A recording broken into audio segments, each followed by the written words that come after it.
sort of getting caught up in the doingness of life, the activity of life, and not truly being present to the present moment. So what I want to talk to you today about is the difference between the activity that is our life and the activation of the divine as our life. Because they're not the same thing. They vibrate on a completely different level.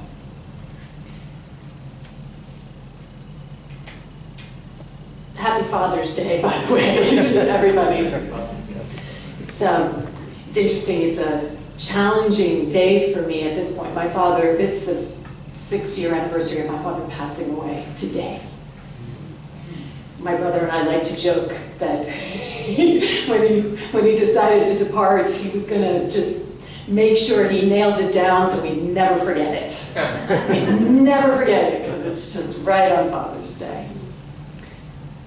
And for a lot of us, that relationship to Father can be challenging sometimes. Because sometimes that relationship to Father is connected more to what, like it was talking about in the absolute word. Perhaps we have our embedded theology of the old guy sitting on the throne. Whenever we say Father, it automatically gets capitalized for us. And we sort of feel that judging piece. We feel that piece where perhaps there's something that is outside of us that is capricious. If we pray hard enough, maybe we will get what it is that we want and what we desire. And then maybe we have sort of the Christ Buddha-ness is the Father that we hold in our consciousness. And that can also be just as intimidating because it can feel so unattainable sometimes. It can feel so outside of whatever it is that we feel that we can show up as. And then we have our actual fathers.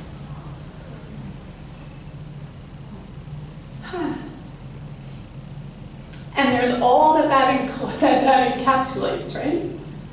How much we love them, how much they frustrated us, all the ways that they were able to show up, and all the ways that they weren't able to show up. Maybe you were lucky and you had a father who was, loving and warm and present, and maybe you had a father who was distant or even absent. And all of this colors the way that we hold this idea of what father is. And all too often, we get too caught up in the biology of it too. Because I know certainly in my neighborhood where I grew up in New York City, there were a ton of moms who were the father, that were anchoring what that idea is of being the father. I have a godmother who anchors father for me, always has. Maybe you had a teacher, maybe you had a neighbor, maybe you had someone else in your life who was helping you to just anchor that space. So I thought for just a moment that we just, before we dive into the metaphysics of it all, that we just really be present to whatever that is and how it lives in us, and then we just take a moment to close our eyes and just be grateful, just allowing the gratitude for all the way that Father lives for us, as our actual fathers, as the Father that is the idea of the divine, as anyone who has shown up and been that anchor for us in our life, that spoke of what Father means from the deepest wellspring of our being. And just call them to mind and just say thank you. Thank you for their presence. Whether they're here in time and space with us right now, they are here right now. And so it is. Amen.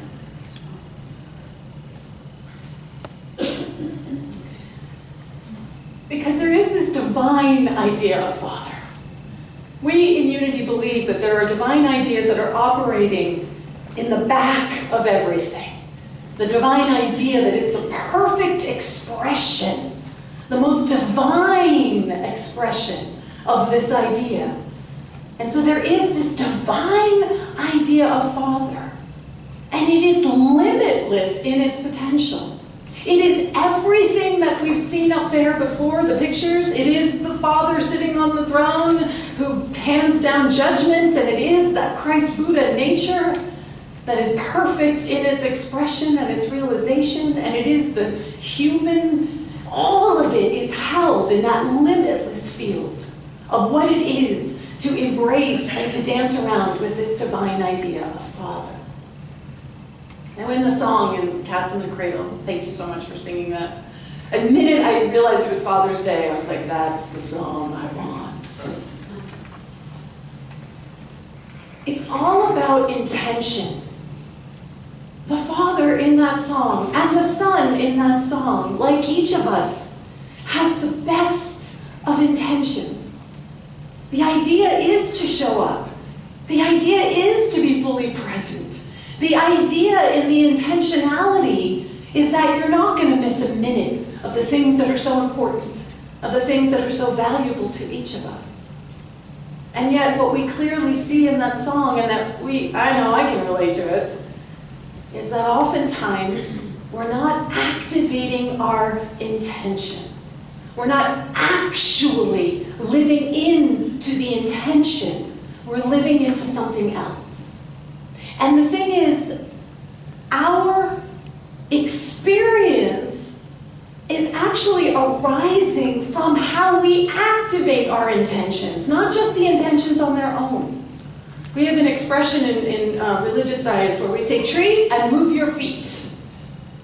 Because the prayer process, which is an opening and allowing, is not enough.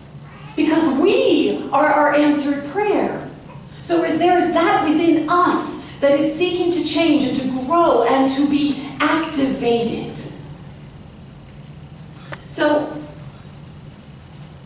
I love the Yin Yang symbol as a beautiful example, because traditionally when we think metaphysically about the masculine and the feminine, what we are most likely to hear is that the masculine is the active element of life and that the feminine is the receptive component of life. But what I love about this symbol is that what you can clearly see in this is that neither one can exist without the other. So within the black of one, at the very core of it, is the other. And within the white of one, at the very core of it, is the other. And it just keeps going perpetually, perpetually, perpetually. Think of it holographically. So there is always this interplay between what we would call, because we like to categorize, we like to make things neat and simple, masculine, feminine, and all too often that gets tied into biology. I want to be really clear, I'm not talking about biology. I'm talking about the divine idea of the masculine and the divine idea of the feminine. And that can show up. I got a lot of masculine energy if you haven't figured that out. Doesn't make my biology any different. So our biology is a separate piece from what I'm speaking to. So in this yin yang, what we're invited into on Father's Day is this idea of how do we activate our life? How do we actually sort of supercharge it? How do we get the things that we want and desire to actually show up? Not just living in dreamland, not just living in the airy-fairy world. So there's a beautiful quote, a story. It's a tradition of the prophet. And it's not actually in the Quran, but it's a tradition around the prophet. And one of his companions asks him, to whom do I owe my duty? To whom do I first owe my duty? And the prophet says, your mother. And the companion says, to whom do I next owe my duty? And the prophet says, your mother. And the companion says, to whom do I next owe my duty? And the prophet says, your mother. And on the fourth time, the companion says, and who next? And the prophet says, your father. 3 times the prophet anchors the feminine, the receptivity. And that is, metaphysically, that is how we need to work. So we need to listen, and listen some more, and then listen even more, and there, from there, is where we can take action. That is the space that we allow to guide us and to support us and to nourish us. It's the dot in the center of the yin-yang symbol. We have to start from that place. So I call it the balancing point of God. I talked about this a little bit at Easter. It's the balancing point between the receptive nature of who we are and the activity, the activation that has to show up in time and space. And we have to constantly be looking for how is that going to work. So where is your life activated from now? Is it activated from fear and doubt and worry and lack and limitation, negativity? There's not enough. It'll never change. It's always going to be this way. Human race consciousness.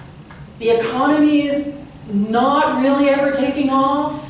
You can never afford to buy a home in the Bay Area. This is all race consciousness, right? Human race consciousness. So is that where your life is activated from? Or is your life activated from that still silent space from which you are invited to listen?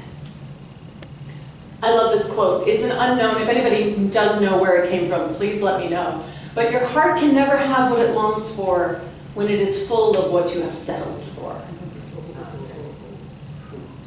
Yeah. Your heart can never have what it longs for if it is full of what you have settled for. And all too often, that song, Cats in the Cradle, is all about settling. It's all about being so full of what you have settled for that there is no room for what the heart actually longs for to show up. There's no space for it. We have to continually make space for that to actually appear in our lives. So, how do we do that? How do we actually step into something new? How do we actually engage in our life in a whole new way? We have, Charles Fillmore has given us this fabulous model of the 12 powers, the 12 abilities, capacities that are ours to access.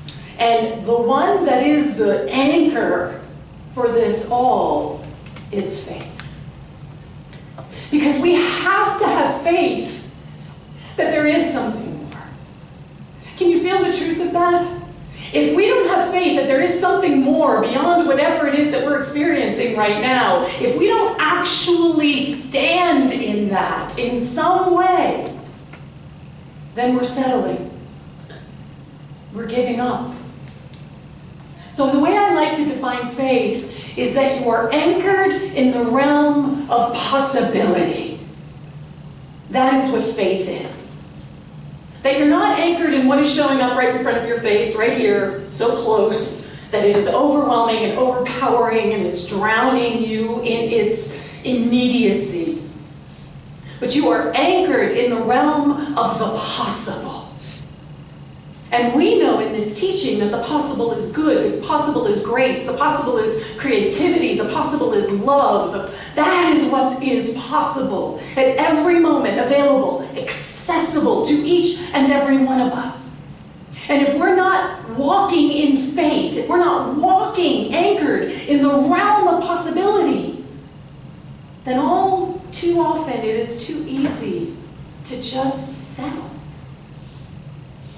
Just to settle for this and to not allow our dreams, our calling, our hopes to actually have space and room in which to grow and to thrive.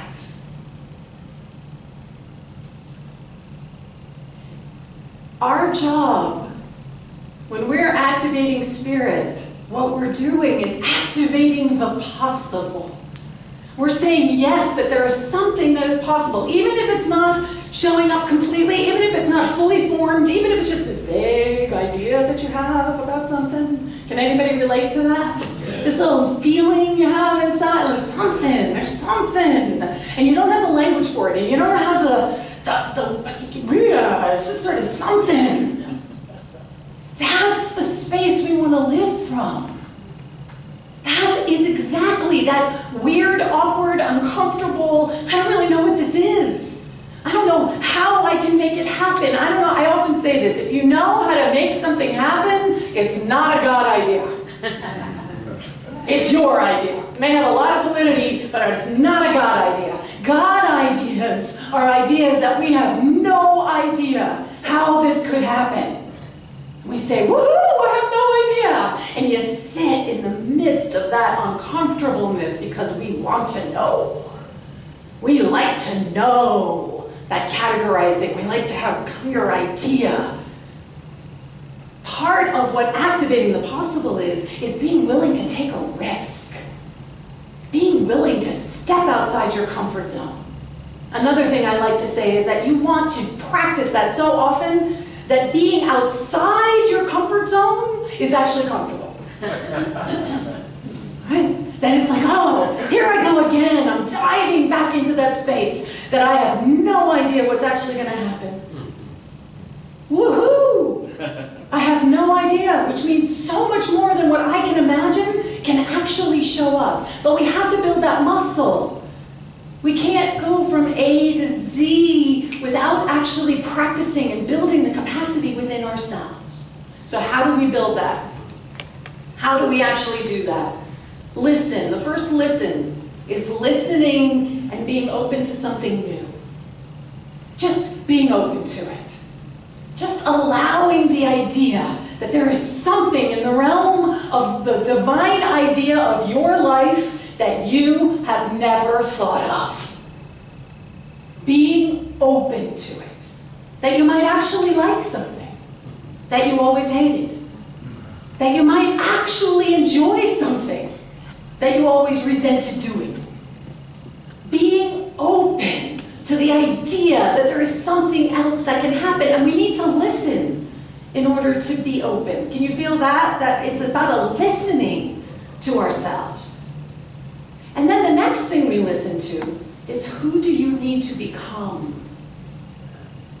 Not how does the world change to fit my little dream scenario, but who do I need to become so that I can actually live into that possibility? Because if you already were it, you would be living it already. So you're listening for, where am I called to grow? Where am I called to change? Where am I called to try something radically new?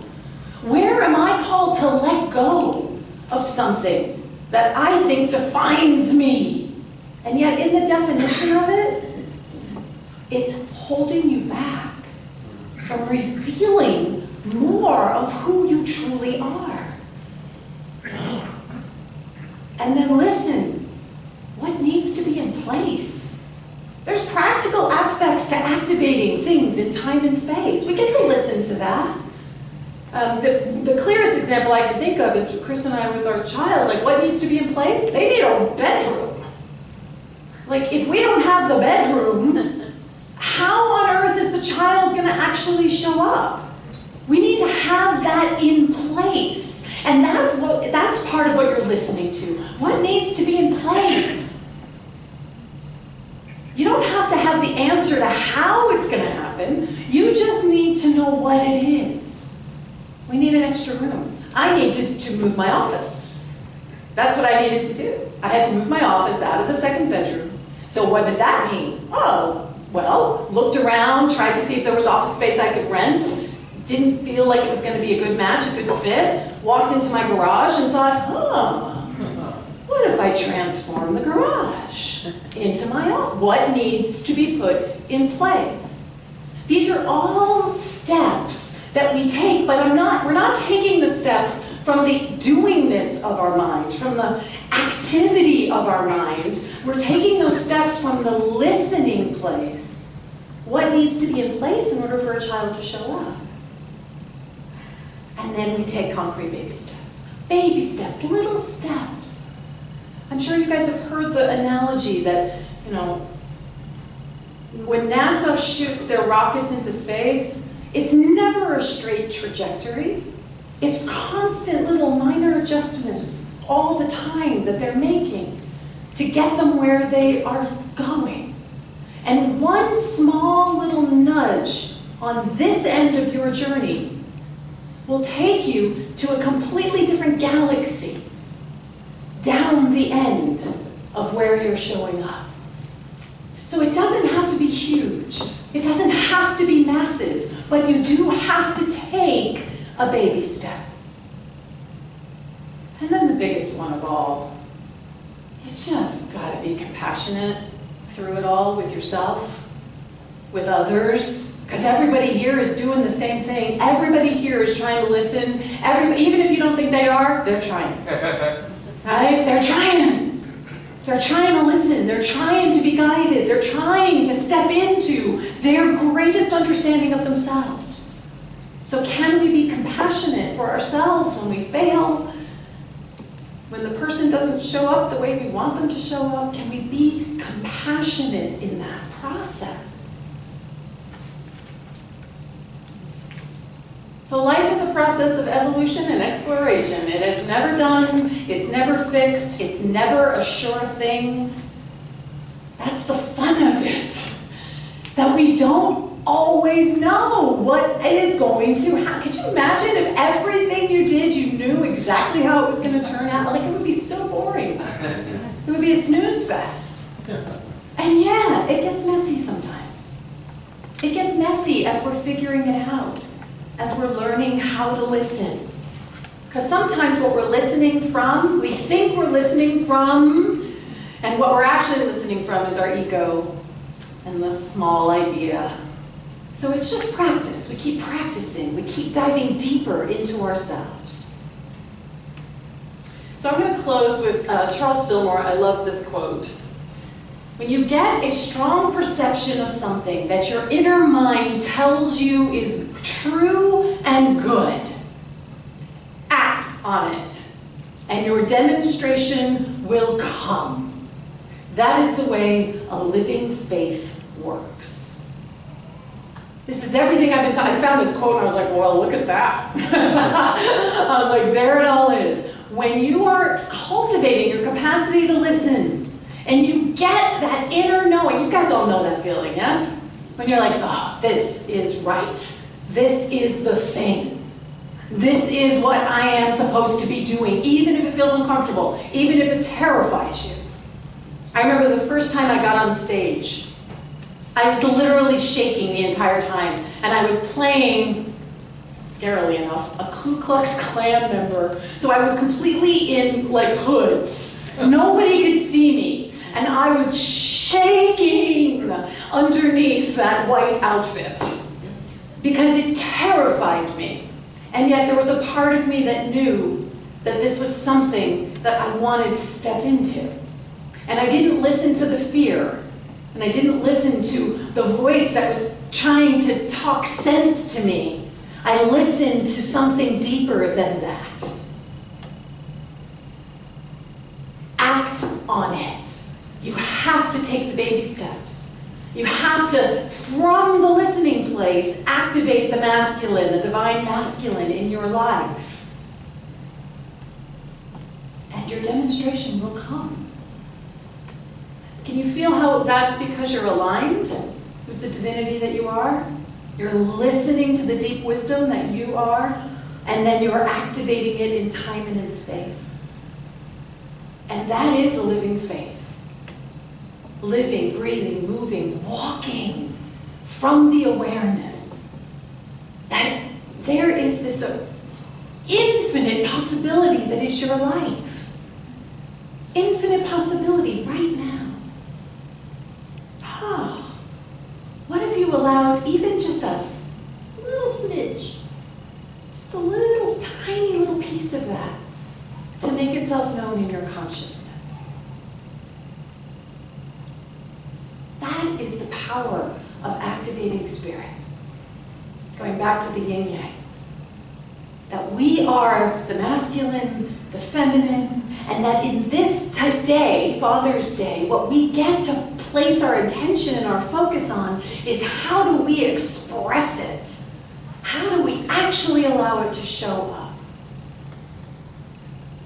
So let's take this into our time of meditation.